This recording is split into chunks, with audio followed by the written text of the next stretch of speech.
Hello friends, welcome to கலைஸ் home kitchen. வாங்க, இன்றைக்கி நம்ம சேனலில் பூண்டு தொக்கு செய்யலாம். ரொம்ப டேஸ்ட்டாக குயிக்காக செஞ்சிடலாம்.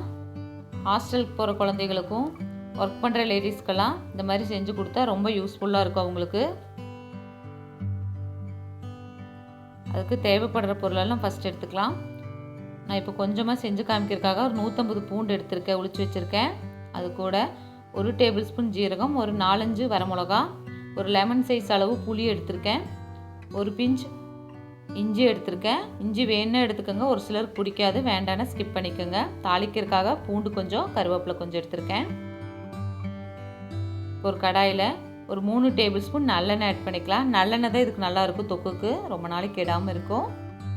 இப்போ 4-5 வரமிளகா எடுத்திருக்கேன். நான் எடுத்துருக்க பூண்டு கலவா, இது காரம் இருக்காது, அதனால் ஒரு 6 வரமிளகா எடுத்திருக்கேன். உங்கள் காரத்துக்கு தகுந்த மாதிரி நீங்கள் எடுத்துக்கோங்க. தனியாக எடுத்து வச்சுட்டு அதே கடாயிலேயே பூண்டு ஆட் பண்ணிக்கலாம். கொஞ்சமாக ரஃப்பாக சாப் பண்ண பூண்டு தாளிக்கிறதுக்காக தனியாக வச்சுருக்கேன். இப்போ முழுசாக எடுத்த பூண்டை மட்டும் இப்போ போட்டு எண்ணெயில் நல்லா வதக்கிக்கலாம். பூண்டோட பச்சை வாடை போகிற வரைக்கும் நல்லா வதங்கணும். இந்த ஸ்டேஜில் கொஞ்சமாக இஞ்சி ஆட் பண்ணிக்கிறேன். இஞ்சி வேண்டானா ஸ்கிப் பண்ணிக்கோங்க, ஒரு சிலருக்கு இஞ்சியோட வாடை பிடிக்காது. இதில் லெமன் சைஸ் புளியை நாரெல்லாம் எடுத்துகிட்டு சின்ன சின்னதாக பிச்சு போட்டு எண்ணெயில் நல்லா அது கூடயே வதக்கிக்கலாம். ஒரு டேபிள் ஸ்பூன் ஜீரகமும் இது கூட போட்டுக்கலாம். இதெல்லாம் ஒரு 2 நிமிஷம் நல்லா வதங்கி வரட்டும். பூண்டு நல்லா கலர் சேஞ்ச் ஆகி அமுத்துனா கட்டாகி வரணும், அந்த அளவு வதங்கி வரணும். ஒரு 2 நிமிஷம் கூட வதங்கட்டும். இப்போ இதையும் ஒரு பிளேட்டில் போட்டுக்கலாம். ஃபஸ்ட்டு வரமிளகாயை ஒரு ஓட்டு ஓட்டிக்கலாம் மிக்சியில். இப்போ அது கூடயே பூண்டையும் போட்டு நல்லா நைஸாக பேஸ்ட் மாதிரி அரைச்சிக்கலாம். இப்போ பாருங்கள், இந்த மாதிரி நல்லா நைஸாக பேஸ்ட் மாதிரி அரைச்சி எடுத்து வச்சுக்கோங்க. இப்போ நம்ம வணக்கின அதே கடாயிலேயே கொஞ்சம் நல்லெண்ணெய் இருக்குது, அது கூட இன்னொரு 2 டேபிள் ஸ்பூன் நல்லெண்ணெய் ஆட் பண்ணிக்கலாம். இதுக்கு நல்லெண்ணெய் கொஞ்சம் எக்ஸ்ட்ரா ஊற்றினா தான் நல்லாயிருக்கும், ரொம்ப நாளைக்கு ஸ்டோர் பண்ணி வைக்கிறதுக்கும் நல்லாயிருக்கும் கெடாமல். 1 டேபிள் ஸ்பூன் கடுகு, ஒரு 1/2 டேபிள் ஸ்பூன் வெந்தயம், ஒரு 1/2 டேபிள் ஸ்பூன் ஜீரகம் ஆட் பண்ணிக்கலாம். ஜீரகம் ஆல்ரெடி நம்ம அரைக்கிறப்போ போட்டிருக்கோம், அதனால் கொஞ்சமாக ஆட் பண்ணிக்கோங்க. இது கூட நான் ரஃப்பாக சாப் பண்ண ஒரு 10 பூண்டை இதில் ஆட் பண்ணிக்கிறேன். பூண்டு இது வேணும்னா இந்த இடத்துல தாளிக்கிறதுக்கு போட்டுக்கோங்க, வேண்டானா நீங்கள் போட வேண்டாம். இந்த தொக்கு சாப்பிட்றப்போ கடித்து சாப்பிட்றதுக்கு நல்லாயிருக்கும், பூண்டு கொஞ்சம் போட்டால். ரஃப்பாக சாப் பண்ணி போட்டிருக்கேன் நான்.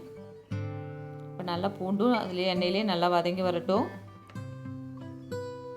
இது கூட நான் ஒரு கைப்பிடி அளவு கருவேப்பிலை எடுத்து இது கூட போட்டுக்கிறேன்.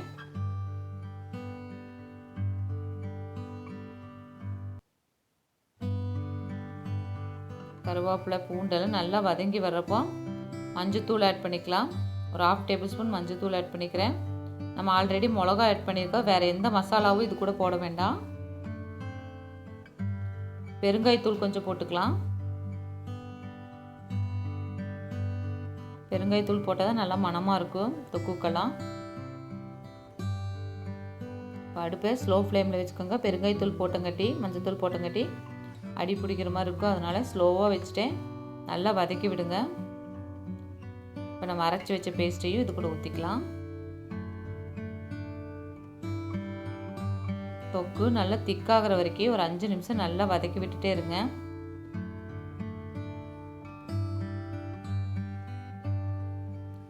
உப்பு காரமெல்லாம் செக் பண்ணிக்கோங்க, உங்கள் டேஸ்ட்டுக்கு தகுந்த மாதிரி நீங்கள் போட்டுக்கோங்க.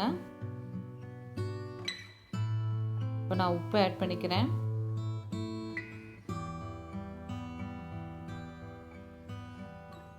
அப்பப்போ வதக்கி விட்டுட்டே இருங்க.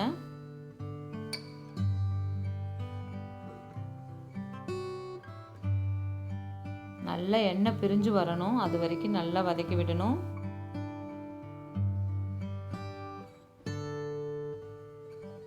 சைட்லாம் கடாயில் ஒட்டாமல் வரணும். தொக்கு ரெடி ஆயிருக்குன்னு அர்த்தம். ஒரு 5 நிமிஷம் ஸ்லோ ஃப்ளேம்லேயே மூடி வைங்க.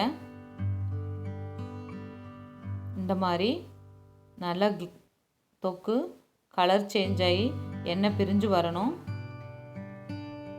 இந்த அளவுக்கு நல்லா வதக்கிக்கோங்க. இப்போ இந்த அளவுக்கு நல்லா வதங்கி வந்ததுக்கப்புறம் நான் ஒரு டேபிள் ஸ்பூன் வெல்லம் ஆட் பண்ணிக்கிறேன். தொக்குக்கு புளிக்குழம்புக்கெல்லாம் வெல்லம் ஆட் பண்ணால் ரொம்ப சூப்பராக இருக்கும். அந்த புளிப்பு காரத்துக்கு வெல்லம் ஆட் பண்ணால் இனிப்பு டேஸ்ட்டும் நல்லாயிருக்கும். இப்போ வெல்லம் ஆட் பண்ணதுக்கப்புறம் 2 நிமிஷத்தில் நல்லா கலக்கி விட்டுட்டு இறக்கிடுங்க. பாருங்கள், கடாயில் நல்லா ஒட்டாமல் வருது. தொக்கு ரெடி ஆயிடுச்சு. நம்ம ஸ்டவ்வை ஆஃப் பண்ணிக்கலாம். சூப்பரான பூண்டு தொக்கு ரெடி ஆயிடுச்சு. நீங்கள் ஃப்ரிட்ஜில் எல்லாம் ஸ்டோர் பண்ணணும். மேலால் கொஞ்சம் நல்லெண்ணெய் ஊற்றி கூட ஸ்டோர் பண்ணிக்கலாம். 1 வீக் வரைக்குமே வெளியே வச்சாலே கெடாது. ரொம்ப நாளைக்கு ஃப்ரிட்ஜில் வச்சு ஸ்டோர் பண்ணிக்கலாம். நம்ம ஆஃபீஸ் போகிறவங்களே இந்த மாதிரி வச்சுட்டோம்னா நம்ம எங்கேயாவது வெளியே போயிட்டு வந்தால் கூட டக்குன்னு குழம்பு இல்லாத அன்றைக்கி இதை எடுத்து யூஸ் பண்ணிக்கலாம். ரொம்ப சூப்பராக இருக்கும். சாப்பிட்றதுக்கும் நல்லாயிருக்கும், டேஸ்ட்டாகவும் இருக்கும். இதே மாதிரி நீங்களும் செஞ்சு பாருங்கள். பிடிச்சிருந்தால் லைக் பண்ணுங்கள், ஷேர் பண்ணுங்கள், பெல் பட்டன் அழுத்தி சப்ஸ்கிரைப் பண்ணுங்கள்.